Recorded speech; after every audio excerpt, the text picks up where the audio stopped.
And so science will break meditation into 3 basic categories. They tell us that we have focused attention, we have open monitoring, and we have self-automated transcendence.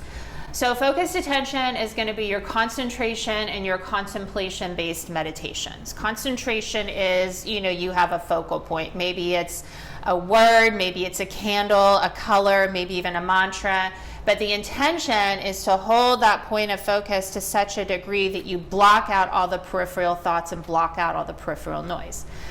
Now, most people that have tried this type of meditation, they will tell you that you can hold that point of focus for maybe, 5 or 6 seconds before those thoughts start to barge in. And then they wind up getting really frustrated. So I can't do it. You're fighting the thoughts. Yeah, you're fighting the thoughts, blocking the thoughts out. And they're like, I can't do this. I'm never going to be able to learn how to meditate. I'm awful. This is terrible. And so trying to stop the mind from thinking is very much like going to the ocean and trying to stop the waves. Not going to happen.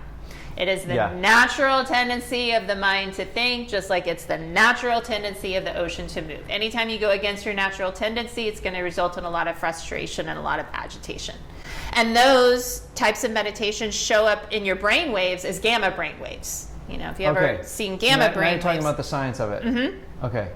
Gamma brain waves, they are going to be, if you ever see them actually on a brainwave screen, they're very close together and they look very intense, and that shows that there's a lot of effort being placed into that meditation, trying to block those thoughts out. But I thought we were trying to relax when we meditate.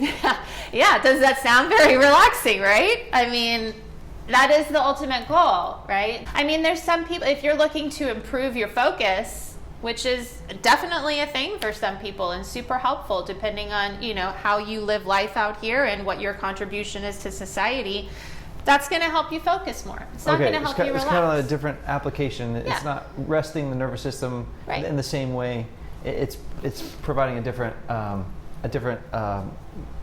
it's training the mind, to kind of hold that focal point. Okay. At the cost of your inner sanity. Okay. But in and of itself, it is helpful for focusing. Now, contemplation, that's a little bit different. Contemplation is guided meditations usually, right? Like, you picture yourself at the ocean or on a mountaintop or in a cave somewhere, right? And so what this shows up in your brain waves as theta waves. Theta waves is it's kind of a mix between gamma and theta. It's a little bit more relaxed, but not full theta, but a little bit better than gamma. But the challenge with this is when we're talking about relaxation, when we're talking about healing the nervous system, when we're talking about integrating higher states of consciousness, you have to be able to hit that ground state that's where all that comes from. That creative intelligence springs forth. And so with contemplative meditation, it's sort of like your mind gets to waft in the field of poppies, so to speak. It's not really focusing on anything, and it's picturing, it's imagining, it's placing yourself in an experience, but you're still very active on that conscious thinking level, right? And so what we're really trying to do is we're trying to get to the bottom of the ocean. Okay. And so the next category is open monitoring. This is going to be your more popular meditations, like your Vipassana, your mindfulness, right? Open monitoring invites you to become the witness, to become the observer. Okay. I observe the rise and fall of my breath. I observe the feel of the sun on my skin, the feel of the wind in my hair. I even observe my thoughts. Your thoughts coming in and out. Mm-hmm. Yeah. And so if I observe my thoughts, I am not my thoughts, right? This is incredibly beneficial because it creates an element of detachment, and everybody could use an element of detachment from the hamster wheel that we have going on all the time. But with open monitoring, this is going to show up as a full theta wave. And so theta wave is very much like what you get in a dream state, like when you sleep. And so there's relaxation, but there's not a tremendous amount of coherence. And if you look at the theta waves versus the gamma waves, they look like just little waves here and there. So there's definitely relaxation, but there's no coherence. There's no pattern that they're all, kind of adhering to. And so with the open monitoring, you can have dips into that ground state of consciousness, but it's that's the closest one to TM? I wouldn't say it's closest to TM. I'd say it's a more relaxed brainwave state. Okay.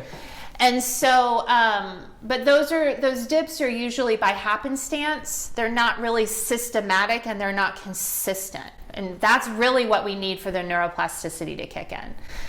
And so the thing with that open monitoring also, you're still very actively engaged in the conscious thinking mind. Instead of trying to stop the waves, like what we're doing with concentration, with open monitoring, you're just watching the waves. So you're still the observer, you're still very actively engaged in that surface level of the ocean. And so TM, this is the last category that TM falls into, is self-automated transcendence. And so with self-automated transcendence, what happens is you're not trying to stop thought, you're not watching thought, you're going beyond thought. Transcend actually means to go beyond.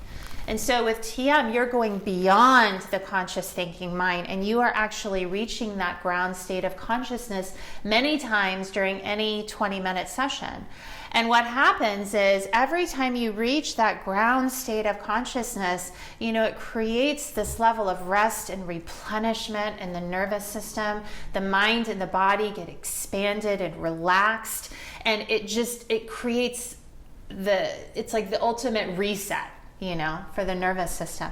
And the more you meditate and the more times you dip into that ground state of consciousness, the brain will actually start creating neural pathways there. Your neuroplasticity will kick in, and you'll start to create neural pathways to that ground state of consciousness that will enable you to move from that space even outside of meditation.